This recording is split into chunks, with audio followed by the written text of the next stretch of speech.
This area along the Illinois River was once referred to as Zinc City. We thank the underwriters of John McGivern's Main Streets, because without them, we couldn't make this show. Heiser Automotive is honored to help John McGivern and his team arrive safely to many main streets. We are committed to remaining true to the Heiser way. Do what's right for our customers, our employees, and the communities we serve. We are happy to help. There's no place like Oconomowoc. Explore, play, shop, stay. Visit Oconomowoc. Your community's best selfie spot is your type. You'll find your bright spot in Sun Prairie, Wisconsin. My father taught me that to make great bakery, you have to do it the right way. O&H Danish Bakery, where kringle traditions begin. Yes, Greendale is beautiful on the outside. But it's what's inside that counts. Who doesn't love opening a door to great food? Whether you want to go casual, upscale, or maybe you want to try something brand new. Come on in. You just gotta see Greendale. Horicon Bank, the natural choice. West Bend Insurance Company, the silver lining. The Friends of Main Streets, and the Friends of PBS Wisconsin. Thanks, underwriters. 'Cause these are main streets. Something about a hometown speaks to me. There's nowhere else I'd rather be.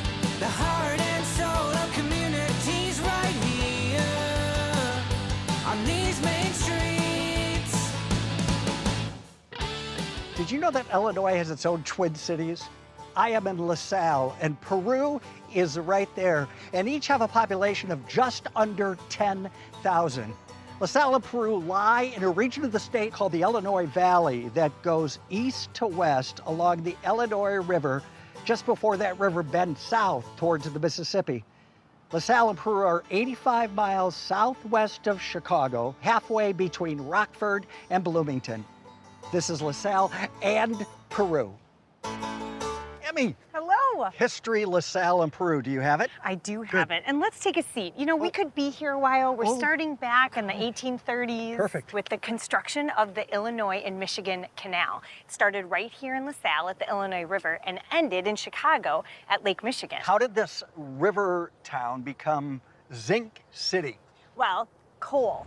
Coal can be spelted down into zinc, and there were two men, Frederick Matheson and Edward Hegeler. Hegeler, you know, this is his house. Yes, it's that's why I brought you here. Well, they realized they had something there, and so 10 years later, they were producing more zinc than anywhere else in the country. Hence Zinc City. And those names that you said, Matheson and Hegeler, all over the place. They had such a big hand in making this area what it is. Yeah. And the good people of LaSalle and Peru, they're just so committed to honoring that history right here. And this seat is hot. It's hot. Let's go. Can we Let's move on? Let's go talk about something else. I am inside the Hegeler Carus Mansion. This is amazing. Yeah. Square footage, do we know? 16,000 of usable livable space, but total of over 20,000 square feet. When was the first brick laid? 1874, and they completed construction in 1876 with 200 workers. He looks serious. Who is this? So this is Edward Hegeler. He's the namesake of the home. And I called it the Hegeler Carus Mansion because Correct. those are the two families that lived here. Correct. The Heglers had 10 kids. Mary would have been the oldest, and Okay. Mary Hegeler married Paul Carus. Paul Carus started here as the tutor for the Hegeler kids and was later made the editor of Open Court Publishing, which is also why we're a National Historic Landmark as of 2007. So what you see across the way is the children's balcony. So the children would have put on plays, they would have played musical instruments, and the family would have sat on the stairs and watched them perform. The children's room would have not only been used as a playroom, but they also would have eaten in this room until they were able to carry on an adult conversation in the dining room. So I'd still be in this room. You'd still be in this room. We're gonna head into the family room. Where they had the television. Yeah. So the gym was designed after the Turner Halls. And this was part of their home. We believe it's the oldest gymnasium inside a home in the US. And these are what the women would have used. Oh. Yeah, forget the Peloton. Who's in charge now? So the Hegeler Carus Foundation was started to preserve and to restore the mansion and also to begin the museum. How does one approach this? So we are currently working on a strategic plan, which will tell us where we're going, right? And then on the tail end of that, we'll do a capital campaign. The thought of getting this done is kind of overwhelming. That's going to be upwards of $20–30 million. Wow, that's a big campaign. Yes. You go. We need all the help we can get. You do. It's good. But we're going to get there, right? This right here is the Westclox Factory. Isn't it beautiful? I feel like I'm on a movie set.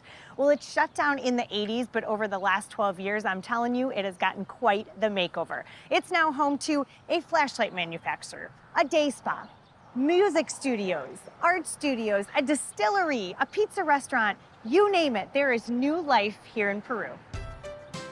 And here you will find the Westclox Museum. So there are hundreds and hundreds of clocks on display where they made them right here on property for almost a century.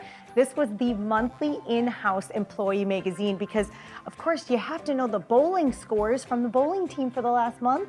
Did you ever notice that all of the clocks were set for 3:43.5? Okay, there's a legend that it was because that's the moment that Abraham Lincoln died. The truth is that they set them all so that you could look at the Westclox logo and that it was a pleasant way to look at each of the clocks. 3:43.5. History, Westclox.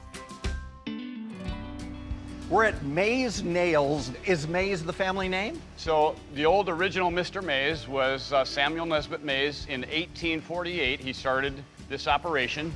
And so I'm the 5th generation in the business. Is that right? With some 6th generation behind me and a lot of great non-family employees. It makes me proud. And these are people I grew up with, a lot of them. So it's fun to be surrounded by family and friends. Right. So this factory we're going to go through today is about 100 years old, but the original nails were made down at Mays Lumber, the retail spot, just in a little teeny back shed. Yeah. It's a heat-treated nail. It's made out of high carbon steel, so it's very, very tough. In 1922, my grandfather and his brother, now the 3rd generation, decided if this nail thing's going to take off, we've got to have a factory.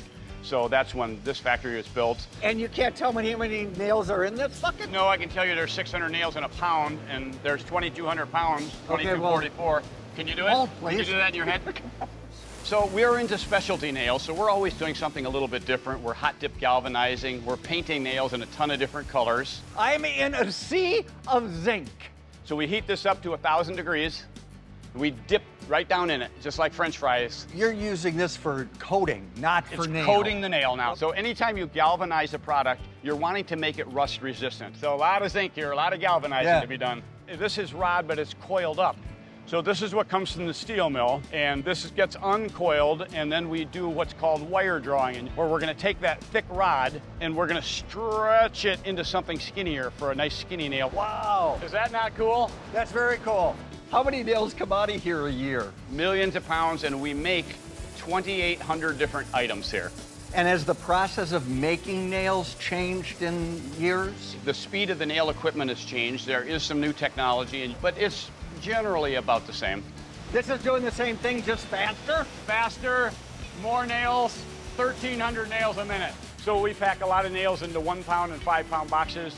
Our primary nails go out in 50 pounders still though, because it's contractors that pay the price for Mays nails because they know they're not gonna have problems with them. So when we do packaging like this, we're using a lot of magnetics. It lines all the nails, kill the magnetic field, they drop down into the box. Yeah. We're trying to put the American flag anywhere we can. Yeah. Because there's not very many of us left. Made in USA. Yeah. We've got a museum because most of the other US nail makers have gone out of business. So we've collected up stuff from a lot of old manufacturers and we keep it in one spot so you can check it out. There you go. So for example, you'll see a wooden keg. That's how all nails were handled at one time, is in 100-pound kegs. We were the first company, by the way, John, ever to put nails into 50-pound boxes. The first company ever to put nails into 5-pound boxes. That's from over 100 years ago. Look at that. That's the world's largest roofing nail. And I'm gonna ask you to tell me the weight of that nail. 300 pounds. Less? It's 120 pounds. 140. 140? 140 pounds. Yeah. That's my goal weight. Yeah. This is amazing. This is how many colors come out of here. If you're putting up siding that's a green color, you want the nail to match perfectly. Sure. So we will paint siding nails to match perfectly. Do you have any nail questions for me, John? And is there a district or an area that sells more than anything? Wisconsin's #1. Wisconsin's #1? You like that, don't you? I do. Yeah. Wisconsin's the #1 state. Yeah. Don't you now? You are speechless. There are 13 cities in the United States named Peru. Do you know how this Peru in Illinois got its name? The name Peru means wealth in the Incan language. When the settlers came to this area and they saw all the fertile soil and the natural resources, well, I'm sure they felt wealthy. It was the perfect name. Well, years later, some of these settlers, they moved down to Nebraska. What did they name their new town? Peru. There's enough Peru wealth for everyone. That is impressive, and that's why we're here. You know all about this, don't you? I know quite a bit about this. What are we looking at here? So this is a TBM Avenger. It's a World War II torpedo bomber. Okay. Biggest claim to fame is that George Bush Sr. was shot down in one of these. Oh, is that right? There was 10,000 built. 10,000 built. There's about 100 that still exist, and about 20-ish that still fly. How do you know, and how are we so close to this? I am probably the highest time TBM pilot in the world right now. You are? Yeah. I'm a general aviation pilot, a private pilot, and every private pilot kind of dreams of owning a warbird. 15, 16 years ago, a drunken night at the Fargo Air Museum, they convinced me I should own it. And we just didn't know any better. Yeah. So we bought it. Yeah. And 17 years ago, did you know much about these? 17 years ago, I knew almost nothing about them. We have to talk about this TBM Avenger Reunion. Talk about how it started. Brad's 50th birthday party. And we invited about 5 of our friends who have TBMs to come and celebrate with us. They showed up, a bunch of other friends flew in, and the city got a hold of it. It's become a signature event for the city of Peru. You get people that travel here from all over the country and all over the world. The most rewarding part of owning it is talking to the crew members and hearing their stories, and almost all of them that we've talked to were shot down at least once. Amazing stories. This is arguably the most complete one that exists in the world. And this was yours? It is. With the exception of the GPS and the iPad holder. Which is that right there. Right. Everything you're looking at is original as the pilot would have seen it in 1945. I see no scenario where in my lifetime this is completely restored. This is how I make sure that I will not die with any money. It's a nice hobby. It is. I collect lamps. You might be smarter. There you go.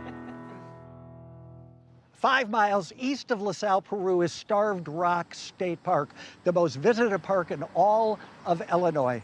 People flock to Starved Rock State Park to see canyons and bluffs and waterfalls and beautiful views of the Illinois River. Additionally, the lodge and the cabins at Starved Rock are listed on the National Register of Historic Places. Oh, and I really should mention that the park is home to numerous Native American archaeological sites. Wow.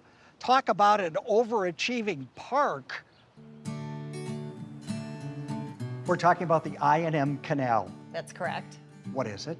Help The me. Illinois and Michigan Canal. It's 96 miles long from Chicago, Bridgeport neighborhood, down here to LaSalle. It started in 1836, finished in 1848. You know, President Madison said, you know, we need to move people westward, and we were the last link in a water highway from New York Harbor to New Orleans. Started with the Erie Canal through upstate New York and then finished with us. And a national heritage, can you define that for me?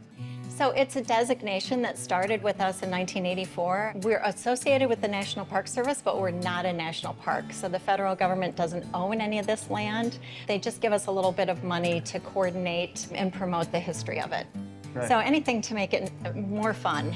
We're on a boat called the Volunteer, and your job is what on this boat? I talk about the history of the M Canal from the early days from the French explorers all the way till modern times and how it's impacted the growth of the Midwest and Chicago. And of course, from the time the canal opened in 1848 through about the 1880s, the boats would have been pulled by horses or mules. So since 2008, we've had a mule or two. Our trip is about a mile down. It takes us about 45, 50 minutes on the boat. We're gonna go say hi to your mule if that's okay. Okay. He's been a bit cranky as of late, but he is a sweetheart. One of the first questions is the mule able to move such a heavy boat? And it's really simple. Our boat is floating.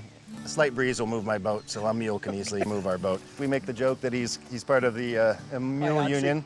So he pulls us out for 15 minutes, and then he stops for about 15, and then he pulls us back. Yeah. We really wanted this to be kind of a showplace for LaSalle and for other I&M Canal communities, because a lot of these communities were built because of the canal, and this story is really important to this region. And people want to see it. Yes.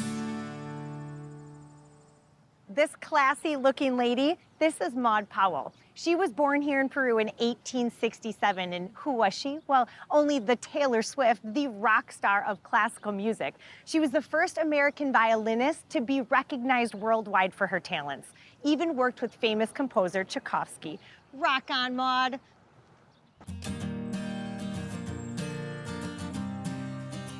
Stephanie, what does Aramoni mean? So it was actually the original name of the Vermilion River, which is the river that the property sits on. How did this idea all start? My mom, Jennifer, she had this grand vision of opening a boutique campground and an event venue. And what sets us apart from other glamping resorts, which stands for glamorous camping, is we have a food and beverage program. So breakfast and dinner are included in the room rates, and we opened in 2020. Right as COVID hit. And Jennifer had a vision, obviously. Yes. Because to look around, it's really beautiful. Right. We prefer to say boutique camping. Camping was never part of my experience as a kid. So when people are like, do you want to go camping? This is what I usually say, no. But this looks like maybe I do want to. I want to go check them out. Yeah, I'm excited. The whole property used to be a brickyard. So we had to do a lot of renovation, a lot of cleanup, and a lot of preservation too. So we added different grasses and flowers that we planted that are native to Illinois. We're a small resort. It's only 11 rooms. At any given time, there'd be no more than 40, 50 people here. Welcome to Thimbleweed. Each room is named after a native wildflower. Oh, no way. What? Here's your room. Oh my gosh. We have chandeliers and we have beds. Wow, I really did like camping before this. Now you're going to be spoiled, aren't you? Let's go look at the bathroom. Okay.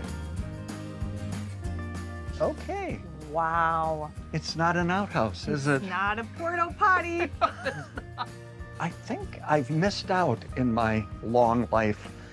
Oh, I love camping. We have the fully stocked mini bar all ready for us. We have a convenient fridge. You know, I really used to like camping, but now it's boutique camping only. We're really happy with how far it's come. Yeah. To glamping. Here we go. To glamping. Thanks for having us in. This is Rob. This is Chef Anthony. Thanks for preparing this. Absolutely. Yeah. I'm going to start eating. Is that all right? Absolutely. Let's talk about how this restaurant happened. Auntie and I first met at the University of Chicago where we were running the faculty club. And when we were there, we developed a program called Garden to Table. And when we started secretly talking about opening up a restaurant, we took that concept, which was simply to use as much local product as we could, make it as fresh as we could, just expand on the Garden to Table program and do farm to table. Farm to table, there has to be farm around, there has to be product around, there has to be vendors that you then begin a relationship with. When Rob and I used to work together at the University of Chicago, we used to order from all these farms that are out here, and we would have to order through a middleman. And now we literally have the farmers come to our door and drop these things off. Chef, what are we doing?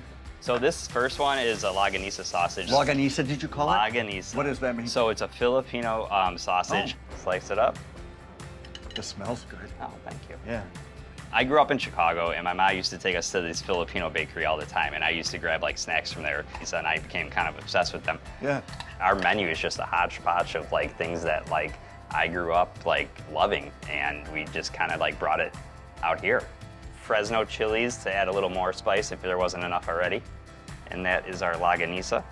People watch Top Chef, they watch the Food Network, they watch all of that. Are tastes different than they were 5 years ago? I think people are maybe being more open to trying new things because they see like all these chef TV shows and whatnot, and they see what these guys can do and create. Maybe things that you wouldn't have tried before, you're like, oh, that looks good on TV, maybe I should try that. Right. So in Chicago, like you can find restaurants like this at every corner. So this would be special, and in the neighborhood and the community appreciates this. Yeah. When people say, how have you lasted 5 years, and how are you going to last another 5? Keep changing it up, making it new every time someone comes in with the freshest ingredients we can find. Really lovely. Congratulations. Thank you This is so really much. cool. Appreciate it. I'm inside Schweickert Stadium in Veterans Memorial Park, home of the Pistol Shrimp. This is college baseball. College athletes from all over the country come and play here a season. Their season lasts about 60 days, and after the season is finished, they go back to college. Isn't this a great facility for college baseball players? But the real question is, what the heck is a pistol shrimp? Listen to this. It's an 1.5-inch shrimp that has this claw that when it's being attacked, it clamps down on the claw and 60-mile-per-hour bubbles come out. Yeah. And then when he clamps down, the sound it makes is louder than a gunshot. No, this is true. I Googled it. You need to Google that. And the owner of this team wanted something unusual. You know what I say? I say he knocked it out of the park. Yeah. Get it? It's a baseball thing, people. Come on. Knocked it out of the park. That's a thing. You know that at the turn of the 20th century, the LaSalle, Peru area was called Zinc City. Well, fast forward a couple decades, and they had a new nickname, Little Reno. In the 1920s, two locals opened up a casino, and they somehow found a way to keep the local government and the police on their side. Well, people just flocked from Chicago. I'm talking shoulder to shoulder, until 1953, when a federal raid shut them down for good. Apparently, the feds didn't get the same deal as the local government. I am inside St. Hyacinth Church. I'm here with Martha. You are a realtor? I am a realtor at Janko Realty. Yeah. You need to hold some hands and trust the person that you're dealing with. And a realtor is really important. So I get to know a lot of people, especially Hispanic people. They are looking for a realtor who explains them in their language. So that's where my experience comes to play. And the fact that they can find you who's bilingual, it's really important. It is important for them. And you're really kind of a dream maker, because this is really the American dream, to buy a home. Yeah. As far as the church goes, is this the center of community? Yeah, a lot of people, I know them from church.